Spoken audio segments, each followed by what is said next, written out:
This is BJJHOOD, tapping into Jiu-Jitsu lives on and off the mats. Hello. We are back with the BJJHOOD Podcast. I'm Babi, your host. And Jay, your co-host. We're here to share inspirational stories about women in Jiu-Jitsu and how the martial art changed their lives. Make sure you're following us on YouTube with subtitles in Portuguese for all the interviews in English and subtitles in English for all the interviews in Portuguese. We're also on Instagram as BJJHOOD Podcast. And you can follow us on your favorite podcast platform, BJJHOOD Podcast, so you don't miss any of the new episodes that are coming out every Thursday. On Instagram, we're always posting some information about our guests, some snippets of the interviews, so make sure you're following us there, that you share our content. The support, it's really, really important for us to grow, to get to more people, and to keep bringing this content for you guys. Today with us here, Jaclyn Paige. She has worked in the fitness industry, training clients since 2012. She's a certified personal trainer and a purple belt in Brazilian Jiu-Jitsu. And she loves helping women discover their true potential when it comes to developing strength and muscle for athletic performance. Jaclyn, welcome to the BJJHOOD Podcast. We're happy to have you here today with us. Hi, thanks for having me. Of course. Talk to us a little bit about your jiu-jitsu journey. Like, how did that start for you? Yeah, so it's funny because like when I first started jiu-jitsu, I actually hated it. I started because my boss at the time and my boyfriend were like, "Oh yeah, like we started training jiu-jitsu at this place down the street from where we work." And I've always had like a bit of an interest in doing martial arts, but like I never took initiative on my own to just go do it. So he started, and then I was like, okay, like maybe I'll come and join. So we did some privates with some of the instructors there, and it was just really hard because like both of them were like over 200 pounds, and I'm there like trying to learn something I have like no knowledge about. It's just hard to move like really big people when you don't know anything about the sport. So it was a little bit frustrating, and I remember the instructor too at the time was like, "Hey, do you have any girlfriends that like want to come and join?" And I'm like, "No." um yeah, so after that, I actually started doing like more of the women's classes, and that's kind of like when things changed for me because the gym that I train out of, I'm very grateful for the fact that there's such a huge community of women there, and they actually offer like women's only classes. And that was like a game changer for me. Yeah. So, Do you think that you would maybe like not keep doing it if they didn't have that women's group there? Just that's a because of good that first question. experience of like going against super big and like heavy guys. Yeah, that's a very good question. I think it's possible. It's possible that I would have gotten frustrated, or maybe I would have just sucked it up and like chose people who were smaller in classes Yeah. just and strictly rolled with them. Mhm. But yeah, I feel like once you start to learn more, gain more techniques, you can kind of understand how to deal with big people. But when you're learning, Mm-hmm. it's hard, at least for Yeah. me. No, But yeah. Yeah, no, Even I when you think for know, everybody. yeah. even when you know stuff, it's hard to move Mhm. 200-pound men. It's not that easy. That's Especially true. if You're they just have technique too. Yeah. just like top game. Don't Yeah, get on the it's just bottom. Once you're under, it's really- over. It's like, yeah. it's over. Yeah. How did that community of women help you like through your journey? Like what were the things that you start like noticing that they were doing, that you felt like that they were doing for you that helped on your journey? It was very like, I guess, inspirational to look up to a lot of them because there are a lot of like high level competitors, females and males. But specifically just watching the women and seeing how good they were. I was like, shit. I'm like, I want to get good too. So it was Mhm. motivating to be able to train with them and to learn from them as well. Yeah. Yeah. I think with everything that we see, people talk about like the representation, right? Like the presence of people that look like you. That's that's kind of like what's gonna make us believe that we can also be like that person. Like, for example, if you don't have any women's at your gym, it might not even come across your mind about you becoming a higher level, or you becoming like a competitor or whatever it is. That's the thing that you want to do, right? Because like if I take for my experience, for example, I always think like I never thought when I started about getting my black belt. It was never something that crossed my mind. And when I look at it today, it's probably because there was no woman black belt in my school. Like the highest belt that I had was a purple belt at the time. A lot of the girls that like there was a good group when I started, but it would be like those in and out girls, you know. Even me, I wasn't so consistent when I started. Um, but I think that's the biggest thing. Like I had like black belts in my school. I had higher belts guys, but I didn't have a lot of women higher belts. And I think when you don't see that, it doesn't even come to your mind that you could become a black belt too. And then when I moved to the US, I started in Brazil. So when I moved to the US here on my school, there was like a brown belt woman. And I got so excited when I saw that because I was like, oh my God, like finally somebody that it's a woman that has kind of the same strength as me.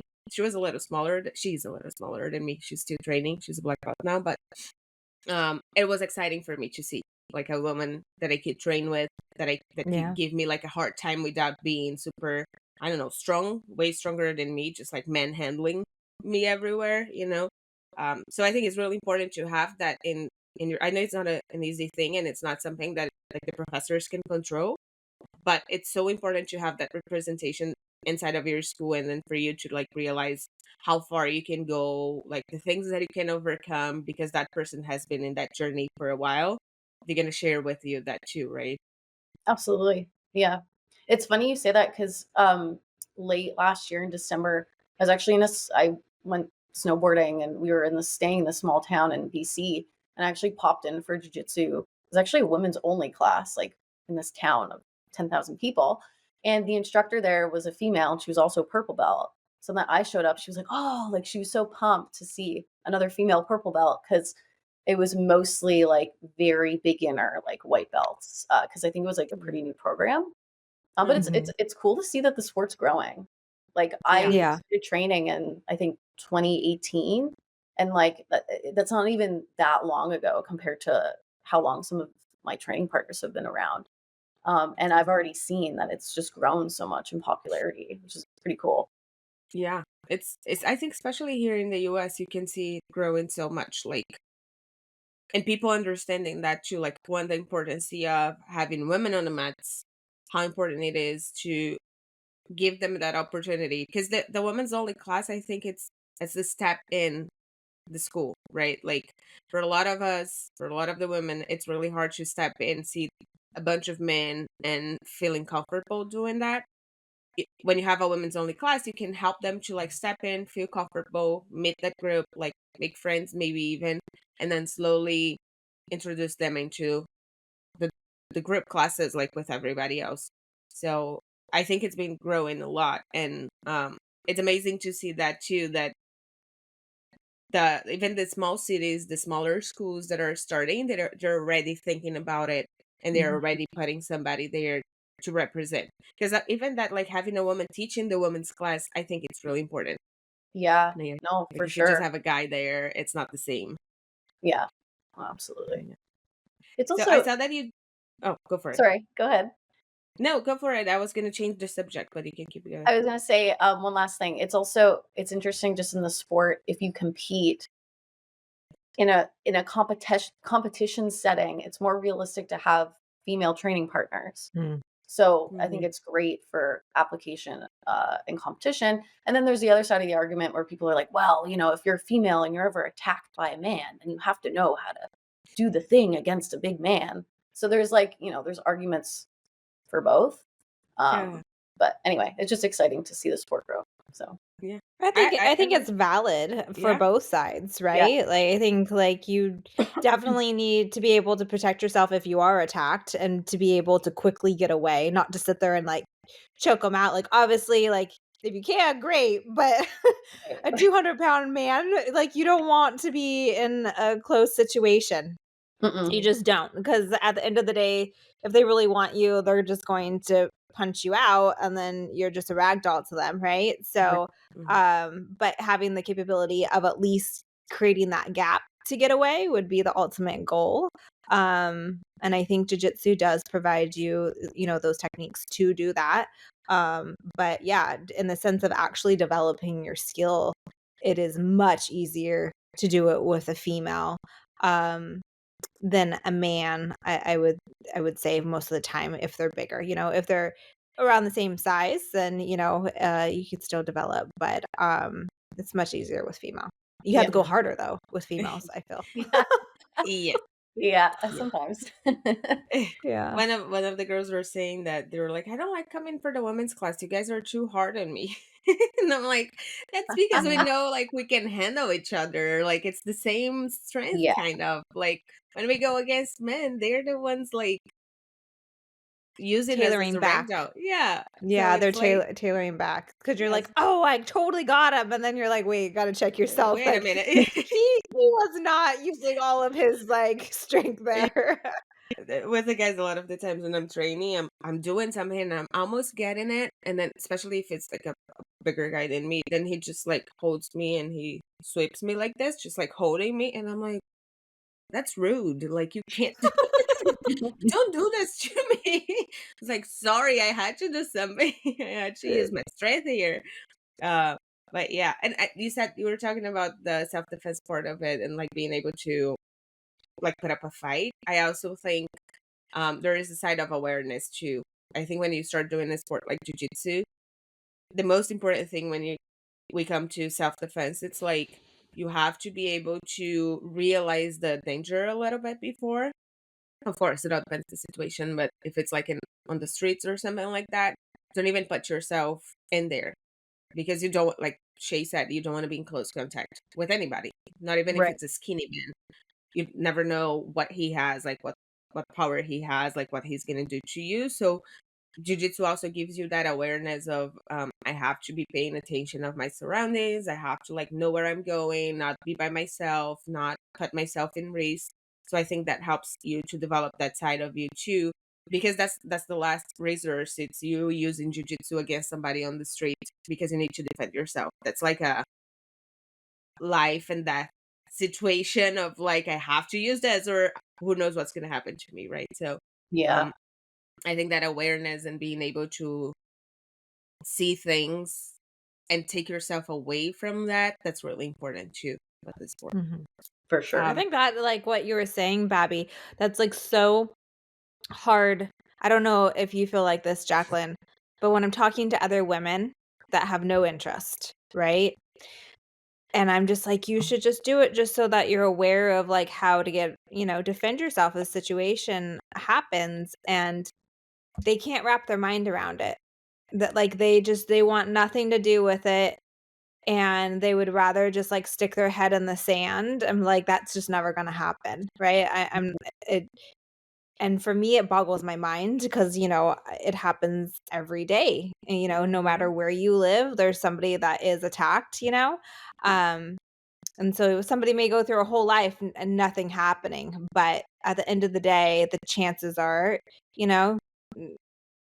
it may happen. And so that for me, it's like so frustrating. I'm like, just get on the mat just so you can have a Mhm. little bit of a skill. And they don't. They just would rather not have any skills and think it's just never gonna happen. I don't know. That's It's wild. exactly what you said. They think that's never gonna happen until you hopefully not, but that's the main goal. It's not gonna happen even when you train. But like what if it does? You never know. If you ask like women, like even your friends, I think there's at least one person that was either attacked or put in a situation that was like a little funky or that was like sexually assaulted. There's always somebody in your group that has been through something like that. So Mhm, it's not that far from us. Like it could happen. It might mhm, be with you. Like what are you gonna do? It's like I think people are naive. They don't get scared enough. I don't know if I'm too scared of something happening to me, but I think there's a lot of people that they are not like I think they live in a bubble and they think that nothing will ever touch them. And that's the problem because it might. Never know when it could. Um, Jacqueline, I was gonna ask you, like, switching to your when you were a kid, I saw that you did gymnastics, and Yeah. I wanted you to talk a little bit about that, like how I don't know if you did it like more professionally, like competing and stuff. Um, but I also saw that you quit when you turned 17. So I wanted you to go Mhm. through a little bit that part of your life and that experience that you have in that sport. Yeah, for sure. So I started pretty young. My parents put me in gymnastics because it was like someone who couldn't sit still. I still am like that today. And I competed. I think I started competing when I was 8, up until I think it was like 16 or 17 when I quit. And it wasn't anything like, it wasn't crazy high level competitions or anything. It was just like recreational level competitions. And it was good. Like I feel like gymnastics teaches you a lot about like discipline and consistency and things like that, which I feel like can carry over into other areas of life. And I do kind of like miss it. But it is also kind of tough on the body. Just I mean, jujitsu is as well, but I don't know if you um, choose the best sport to like jiu-jitsu is really tough on the body. yeah, it's like tough in a different kind of way. I feel like compared to Yeah. gymnastics, but I do feel like it also gives you a good base of athleticism when you train gymnastics. Mhm. It's very I don't know what the word is. Like it just gives you good body awareness. It gives you some level of strength and physical fitness and stuff like that. So those types of things can be carried over to other sports pretty easily, Mhm. which is Is kind of there cool. any like specific reason why you didn't pursue that as an adult? Is it because of it was tough on your body? Yeah, that's a good question. I think almost like culturally, it's like once you hit 16, 17 years old, it's like, oh, you're an old gymnast. Time to retire. Like it just that's just kind of Interesting. the Oh way it wow. is. And And it's funny because I feel like in jujitsu, there's much more acceptance for like, oh, you're 20 plus, you're 30, 40, 50, come and do jujitsu. People don't really yeah, talk about gymnastics in the same way. They're like, oh, I'm yeah. too old for that. I can't do it. Maybe things are changing a little bit these days with like all the kind of gymnastics-y type things that are in the fitness industry now. And everyone wanting to Mhm. do the splits and all these handstands and stuff like that. So Mhm. I think it's changing a little bit, but I quit mainly because that's when I started university, and I just wanted to free up some more time and like prioritize like studying stuff like that. Mm, got it. Yeah. Is there anything that you brought from gymnastics? You were talking about like the discipline. I I never did gymnastics, but I think it's a really hard sport to do from like the things that I see, I don't know, on TV or even on competitions that we watch online. Um, uh, it looks pretty hard. Is what do you think you could bring from gymnastics that you can use on your jujitsu? I think there's definitely something to be said about the mindset that you have when you compete. I'm not an expert, I'm no pro, but exposing yourself to those competitions where you're basically pushing yourself out of your comfort zone and Mm, basically being judged on your performance, that has helped me tremendously in competing in jiu-jitsu. Just getting Mhm. into that mindset and having like good self-talk and stuff like that, that can allow you to kind of switch into this mode like, okay, it's competition time. Let's go. yeah, Mhm. That makes that's sense. awesome. Yeah. Yeah, no, it does for sure. You are a personal trainer. Did you start that before you started jujitsu? I did, How? yeah. So I've been in the training industry now for I think about 12 years. Mhm. So halfway through my university degree, I got my personal training certification, and I actually went to school for design, and I thought I was going to go be an architect or interior designer. And I kind of accidentally fell into the training industry, and I really liked it. So I haven't worked a day in the design industry. I graduated, and I was like, okay, I'm just gonna keep training people, and yeah, it's been pretty awesome. That's awesome. How do you combine does like on your personal life your strength Mhm. training with jujitsu to prevent injury? And I also like to make sure that you're not overdoing it because like for example for me, jujitsu it's my main focus and Mhm.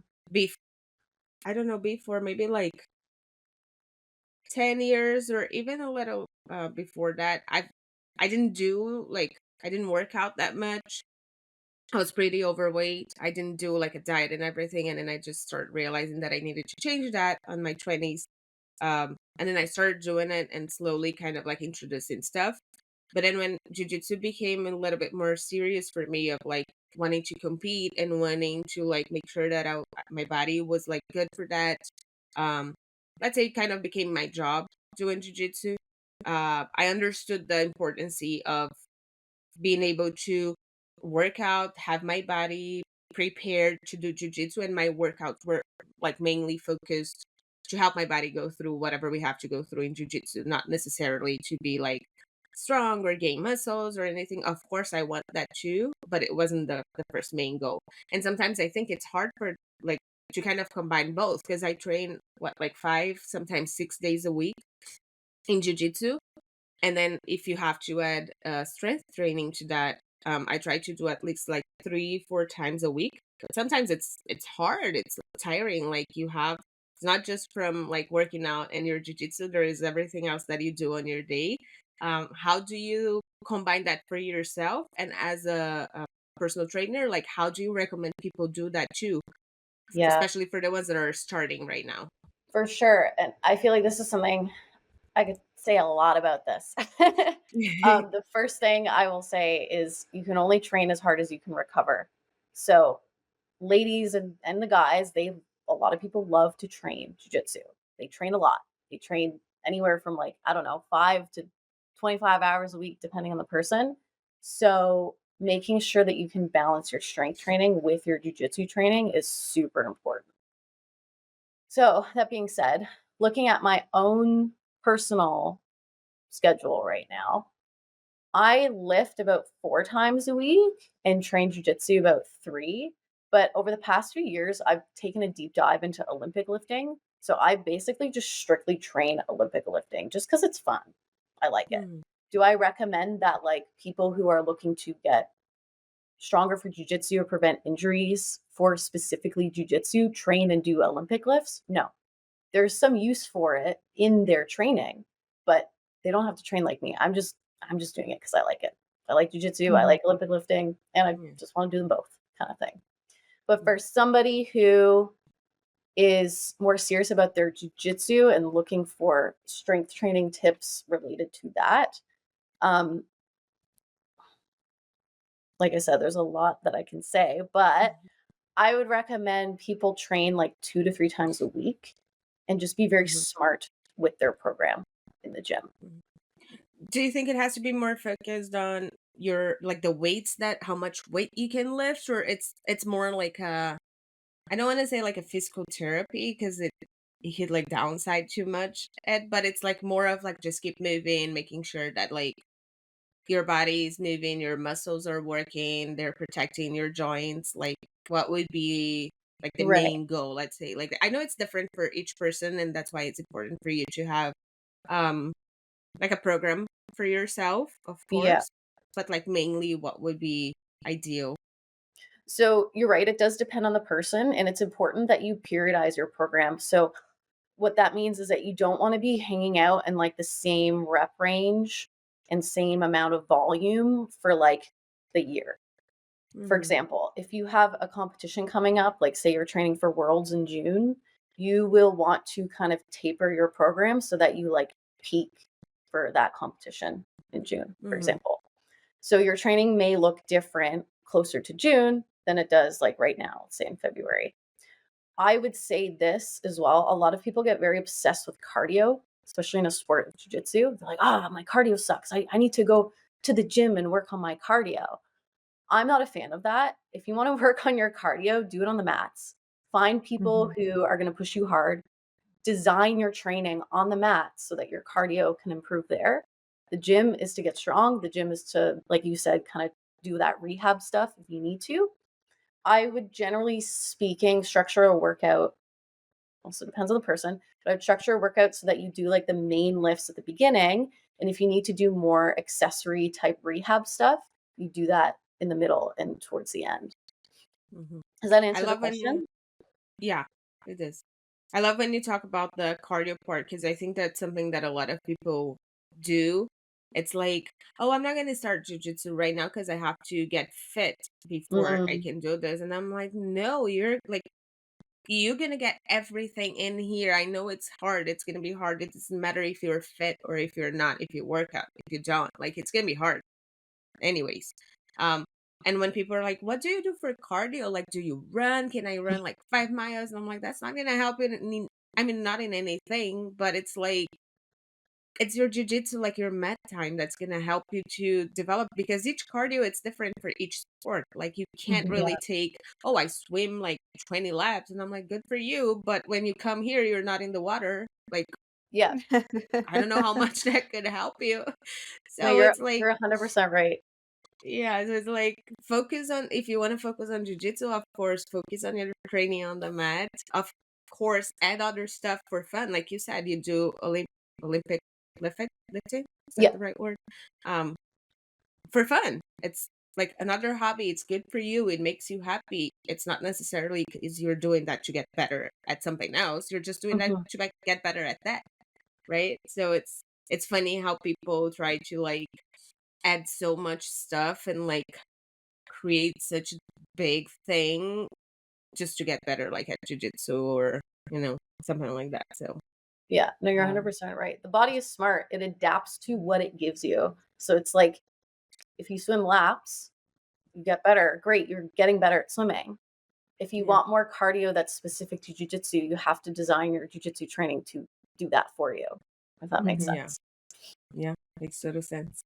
Um, why did you decide to create like this program specific for women in jiu-jitsu? Like where that Mm, idea came from? Like how yeah. do you start that?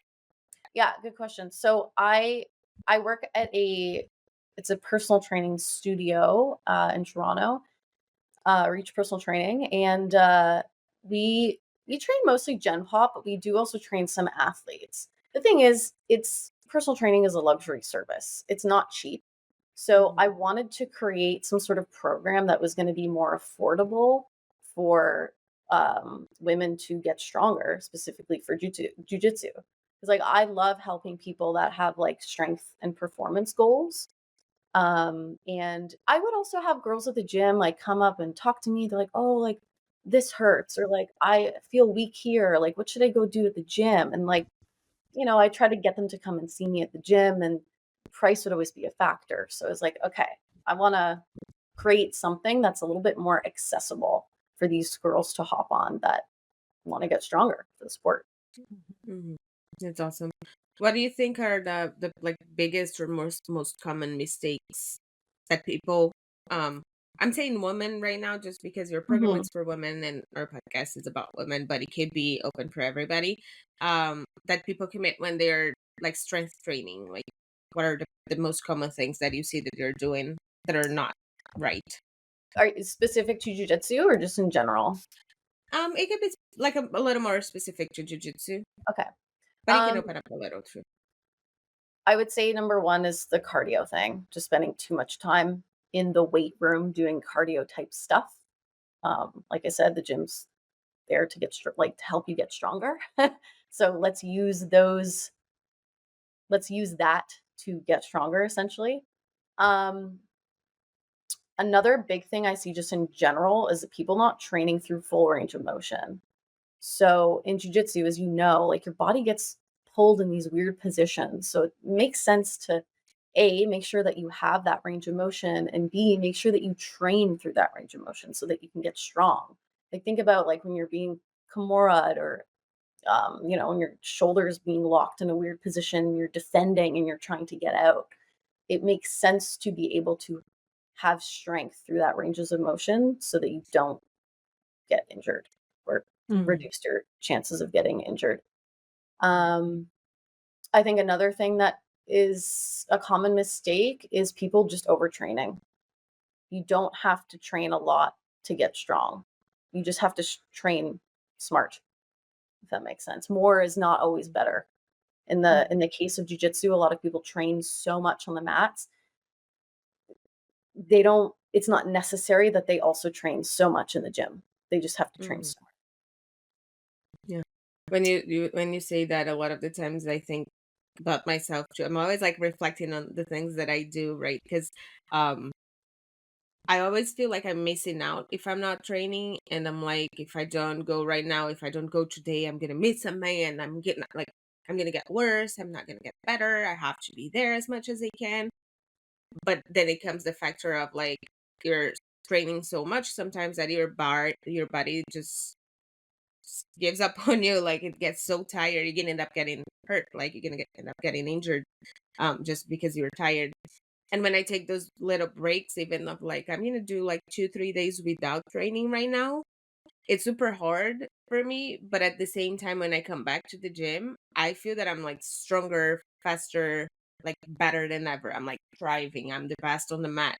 And my husband, he's also a personal trainer, and he always tells me that he's like, you got to learn how to like how to manage that, how to deal with that, because if you don't rest when you need to rest, you're not going to perform.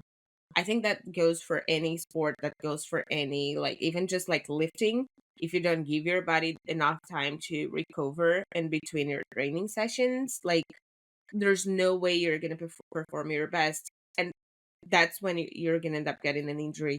Um, so I think that's like one of something that people always say, but it's one of the things that a lot of us also still struggle with understanding. It's like give yourself time to rest. It's good for your body. It's good for your mind. Like we need to take breaks. Like we need to stop. We need to just do nothing. Just exist. Sit there and exist for like half an hour.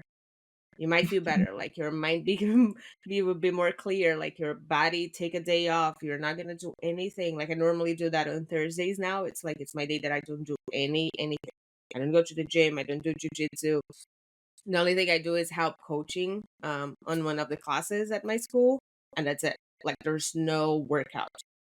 It's hard for somebody that it's like active every day and like wants to do a lot, but I think it's one of the most important parts of your training. It's knowing when it's time to rest and taking that time to do that too. um I wanted to ask you about like the program. I was looking online on your website and I saw that it's like an ongoing subscription, right? So it's like Mhm. for 12 weeks cycles, and like you, is it like you put it out there like the workouts that they should do, and then in 12 weeks you change that? Like how does that work? Yeah, yeah.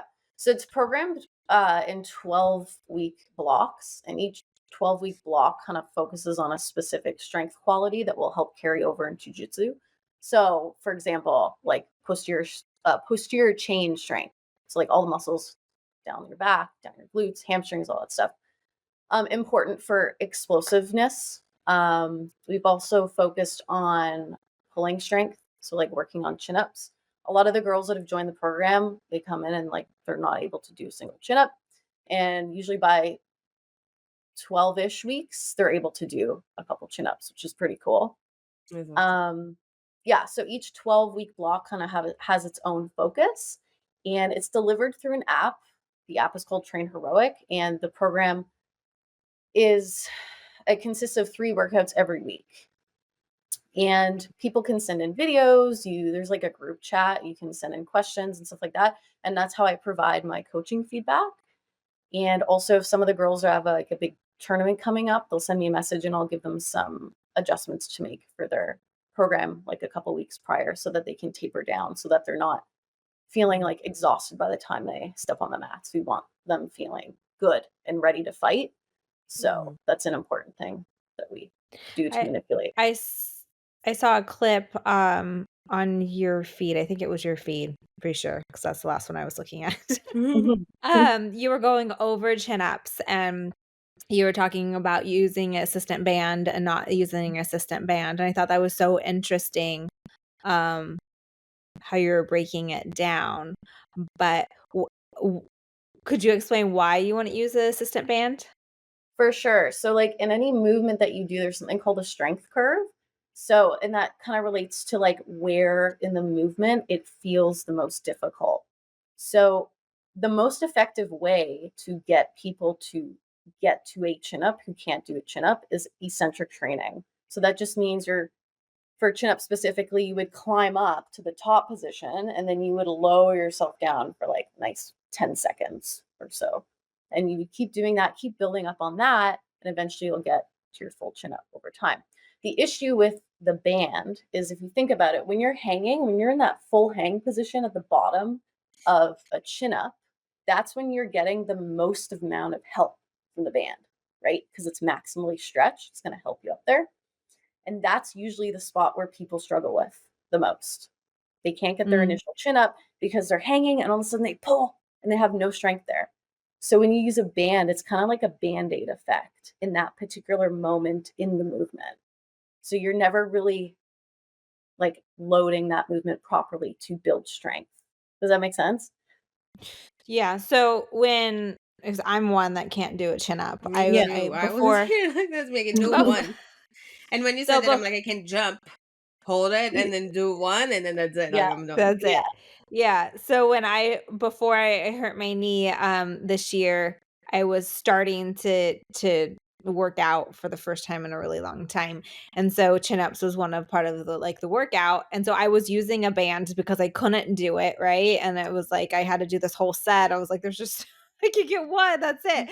So but so you're saying if you start like get up and you start and you lower yourself down, the lowering yourself down is what is getting you to be able to come back up. Is that what you're saying? Yeah. So in time, so there's two parts of a movement when you look at anything. Like, let's specifically look at the chin up here. So there's the concentric, which is when you're in that full stretch position, you pull up. That's the concentric part of the movement. And then Uh-huh. the eccentric is the opposite. So that's when you're lowering down. So same Uh-huh. thing with the squat. If you've got a bar in your back, when you go down, that's the eccentric part. And then when you stand up, that's the concentric part. So a lot of strength is actually built in that eccentric part of a movement. So there's something called like eccentrically like overloaded training where you basically you can lift, I think it's like you're 110 or 120% stronger in the eccentric part than you are concentrically. Anyway, it's like all these like little nerdy training things that you can do to get Mhm. strong, which I like because I like training for strength. Mhm. One of the best things you can do specifically for chin ups is just work on building your eccentrics. So, what I would aim to do is try to get like 20 to 25 reps of eccentric only chin ups. Once you've got to that point, then that's usually an indicator that like you'll be pretty close to being able to do one from the bottom. And when I say 20 to 25, I mean that like across a bunch of sets, not like one set of 20, because that would be impossible. Yeah. That's my dream. Do 5 in a row. Imagine Yeah. training.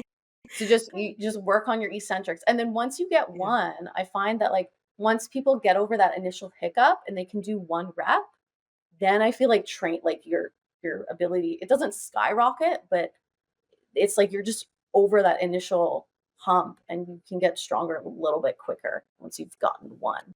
Then there's different All ways to right. approach the training of just one. So All right.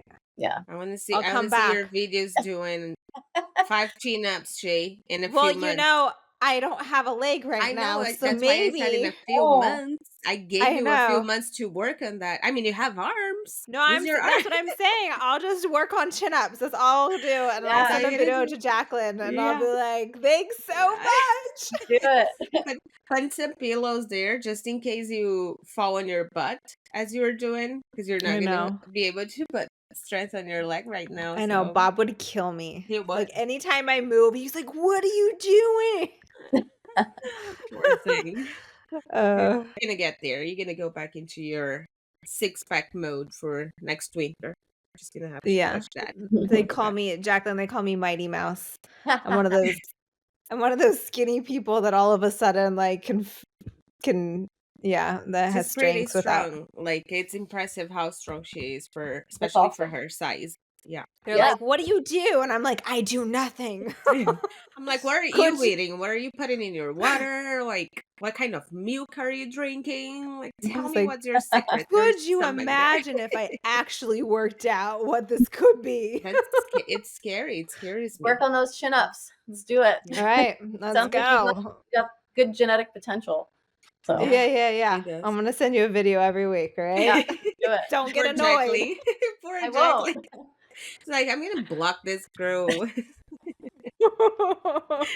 Oh my god. Jaclyn, I want to ask you, like, how did jiu-jitsu help you in your personal journey? Like, what are the things that you can take from the sport to your personal life? Yeah, I think I think a big part of it is confidence for sure. But I also think like I, I'm very much a perfectionist, so it's hard for me to like do things that I'm bad at. And I think that's another reason why when I initially started, I was like, I don't like this. Because like I didn't know what was going on and I was bad at it. And I didn't like that. I'm not very good at like having a beginner's mindset, but I persevered and I feel like it's something like jujitsu has definitely helped me with that.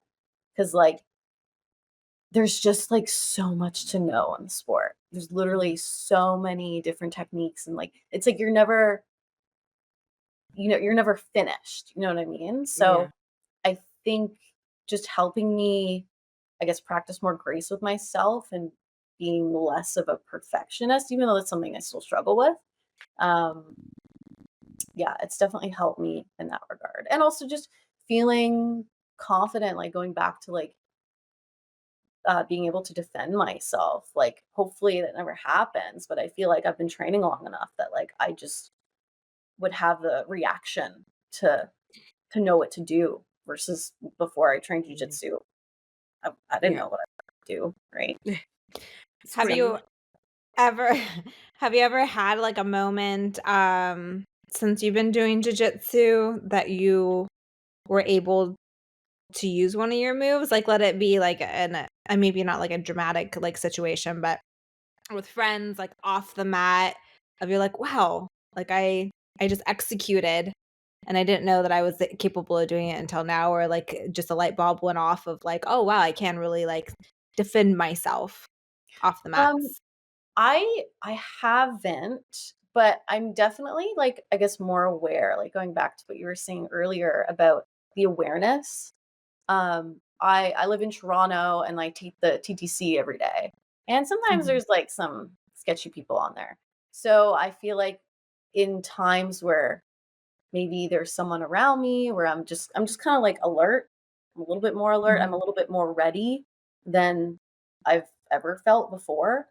Um, but thankfully, like I've never had to actually defend myself. Secretly, like Mm. in a way, I kind of want to.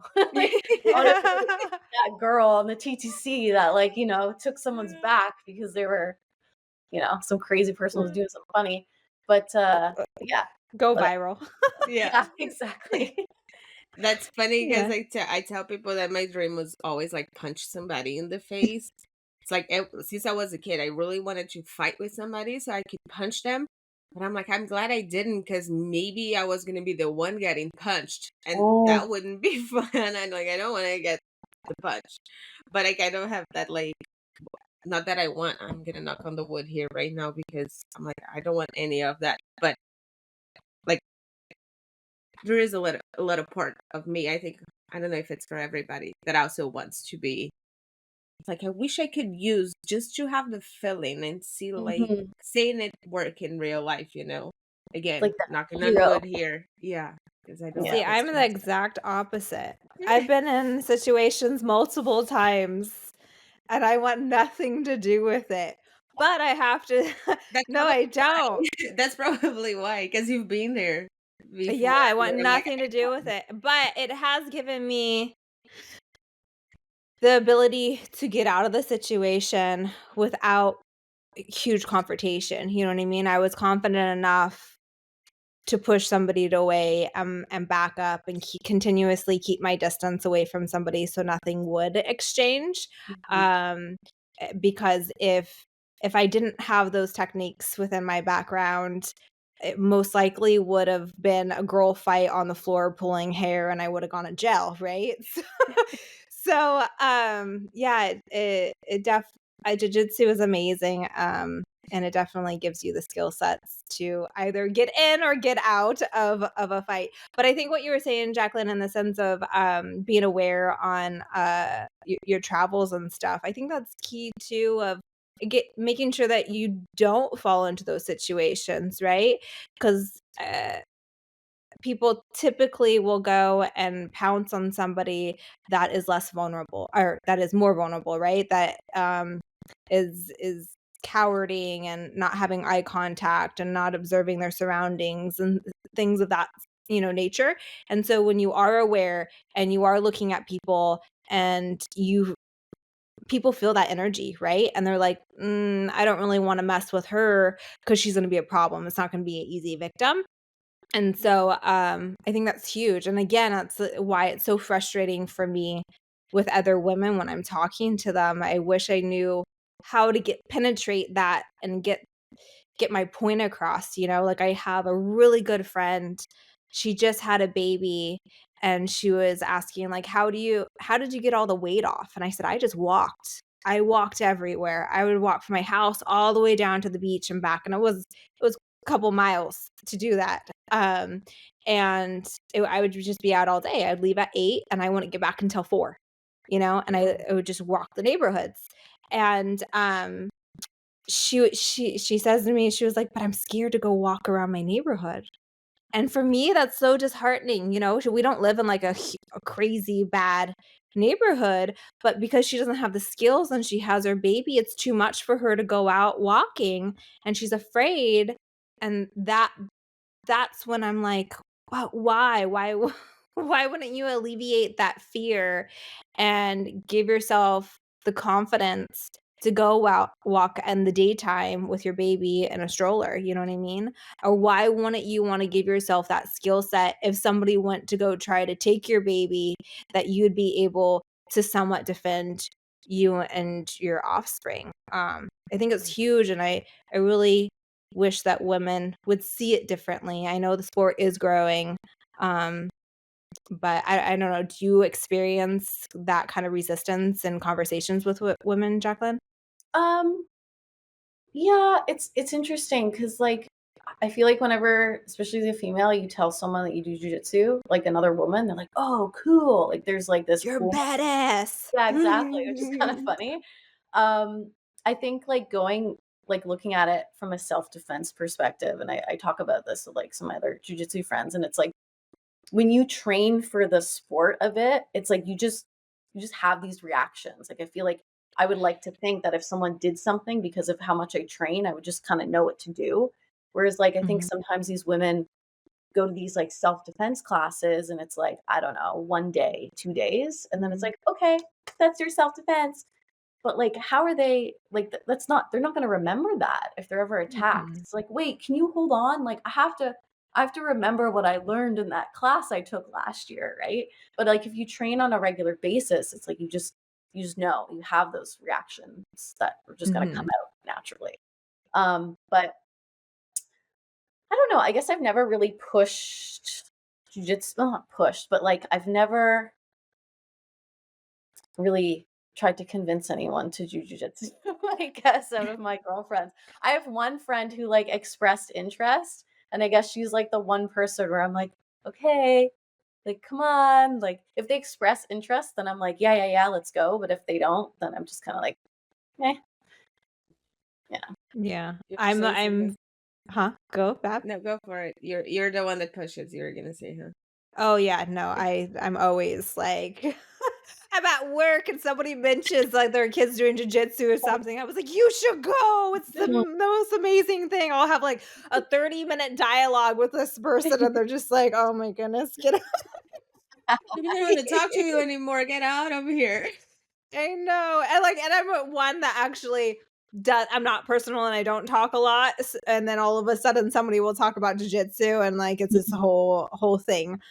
For me, I do try to get everybody to do it because I think that everybody would benefit from it, even if it's something that they naturally don't gravitate to. Eventually you're going to love jujitsu. I might take a couple of classes, but I think everybody would love jujitsu if Yeah. they just got over uh the social going against the social norms of like touching and like sweat and being aggressive. Like all of those are what society tells you not to do. Mhm. you know and we're saying no, but it's amazing. It's hard for So you to see from the outside. I tell this to everybody. It's like it's really hard when you look at it. It's pretty weird. It looks a little disgusting. Everybody's sweating on everybody. It's like positions are weird, but you have to be on the mats. And for some people, it's not going to be like you're not going to fall in love on the first class. So take a few classes. Like, it's okay. You might not like it. It's not for everybody too. Like, it's fine if you don't, but at least give it a chance for you to try it out and see if you like it.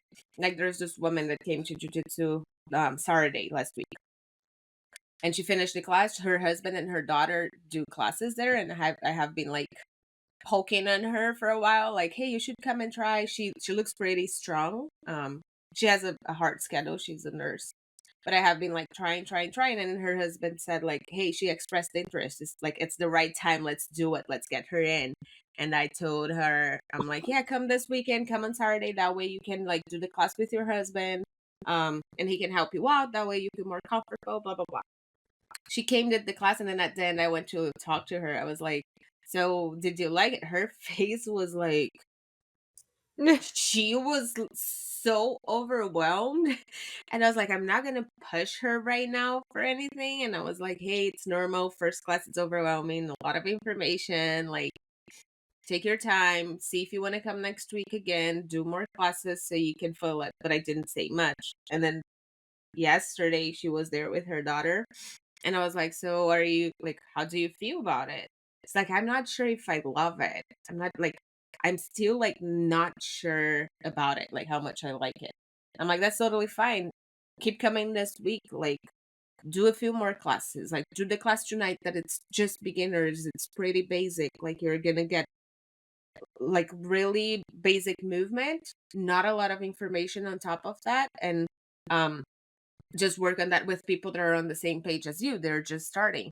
And then she was like, okay, I'm gonna do that. And then she finally came last night, and then I'm like, so what right now? And she looked a little better, and she's like, that was better. Like, it felt a little better. And I'm like, okay, that was second. Come again this week another time. Like, try at least 2 more classes, and then you tell me after that. Because again, that first class, it's really, really overwhelming for some people. So it could be pretty intimidating. And if you take that as just like, yeah, and that's not for me, and you leave, you might be missing out on a lot of things, and things that you really are gonna like, and they're gonna be good for you. So just like pushing a little on the uncomfortable part of it, not just uncomfortable like being on the mats and being with people and sweating, but like you said, it's hard to be a beginner. It's hard to suck at something. Just push a little harder. Like, we have all been there. Everybody that is a black belt, brown belt, purple belt, they had their first day, and we all suck. I don't think, maybe there is some people that just were born magically knowing stuff. Your body just moves the right way. That wasn't my case. I was pretty horrible at it. But I just kept pushing it, and today I think I'm average. I'm like okay for it, you know. It's a thing that you just have to go through with everything in life. Like, working out at the gym is also hard, but you just have to keep coming. Yeah. It gets a little easier. How many when you took that women's class, when things changed for you, Jaclyn, how many classes was that for you? So that was actually after I got my blue belt. So I had already been training for, I think, a year. Oh wow. Yeah. And just scheduling wise, like, I would go to like the co-ed class because it just worked better with my schedule. Yeah. And I was like, oh, you know what? Okay, I'm just gonna like go to this women's class. And it was like later in the evening, and I work really early in the morning, so it's like it's kind of late for me, but whatever, I did it. And then I was like, oh, like, oh, this is kind of fun. And then I was actually, like, all COVID stuff happened and stuff like that, and I was able to manipulate my schedule a little bit at work, like with training clients, so that I could attend some more of the women's classes. So yeah, no, it's Wow, so you stuck with it for a whole year, yeah, and then you finally dived into the women's class. That's yeah, interesting. yeah. Good for you. Look at you were like, I'm not in love with it, but I'm still gonna do it. I'm stubborn. Yeah. That's great. But yeah, and I mean I was hooked. Like, the first one I did, I was like, okay, yeah, this is good. I'm like, I need to start doing more of these. That's awesome. Yeah. What are your goals this year with jiu-jitsu? Like, what do you want to accomplish with it? I I definitely want to do more no-gi, which I've been starting to, which I really love. Yeah, I guess I feel like last year I was like in hardcore competition mode and like did a bunch of tournaments. I went to Worlds in June. And like this year I kind of want to like be a little bit more lax and just like have fun with it. Cause like I do jujitsu because it's fun. And it's like there's that Yeah. element of play. And I find sometimes when I get hung up in these like modes of competition, like don't get me wrong, competition's awesome and it's fun as well. But like I find myself like taking myself too seriously. So I Yeah. almost want to I just want to chill out, have fun, do some no-gi. That's awesome. Yeah. It's funny. When I got my purple belt, I was also like that. I'm like, I hate no-gi. I don't hate that much today. It's still not my favorite, but I was like, I have to start doing it. Like, I need Mhm. to get my feet wet on no-gi before I even get closer to my black belt because I wanna at least know something. But it's for me, it's so hard. Like, I think it helps with your gi when you do no gi, but it's especially how quick things change. I think with the gi, like my game is so I can stop and breathe here and relax for Mhm. a second, like before I make my next move. With no gi, there's no time. Like there's no thinking about it. There's no Mhm. waiting for it. Like you have to go. Like you gotta be moving constantly and like attacking and trying to do stuff, or somebody's gonna attack you. So Everybody's a slippery little snake. Yeah. yes, it's horrible. Yep. It's hard. This is true. Uh, Yeah. Jaclyn, for us to finish today, what does BJJ hood means to you? What does BJJ hood mean to me? I mean, it's a good question. I guess there's a strong sense of community, I feel like, and a lot of the people that I've met through this community have been pretty awesome. So yeah, I don't know, and it's cool, like just talking to you guys and stuff like that. Just like there's this immediate connection. You're like, oh, you do jujitsu? Oh, I do jujitsu, and then Yeah. it just opens doors for a conversation. So yeah, it makes me feel like I'm part of a community, which is pretty awesome. It's cool. That's Yeah. awesome. Yeah. Thank you so much for taking your time to talk to us today. If somebody wants to work with you, should they just go straight to your website? How does it work to like sign Yeah, up for your program? they can search my program up on the Train Heroic website, or they can visit my Instagram, Jaclyn.Paige. We So will leave the website here and the Instagram for her here on the information of the episode. So make sure you check that out. Again, Jaclyn, thank you so much for taking your time today, talking to us and sharing a little bit about your story in Jiu-Jitsu. It was awesome to meet you. thank you for having me. It was awesome. It was great to chat with you guys. Yes, of Yes. course. And for you that are watching this episode, make sure you share with a friend. There's a lot of information here that you can learn. Make sure you check Jaclyn's page so you get more information on her program too. Don't forget to follow us on YouTube with subtitles in Portuguese for all the interviews in English and subtitles in English for all the interviews that are in Portuguese. And follow us on your favorite podcast platform so you don't miss any of the new episodes. And on our Instagram at BJJHOOD Podcast. We'll see you guys next week. Bye bye.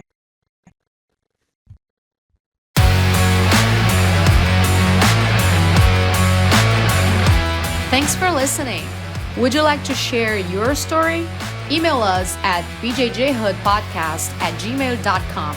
You can also follow us on Instagram at BJJHoodPodcast.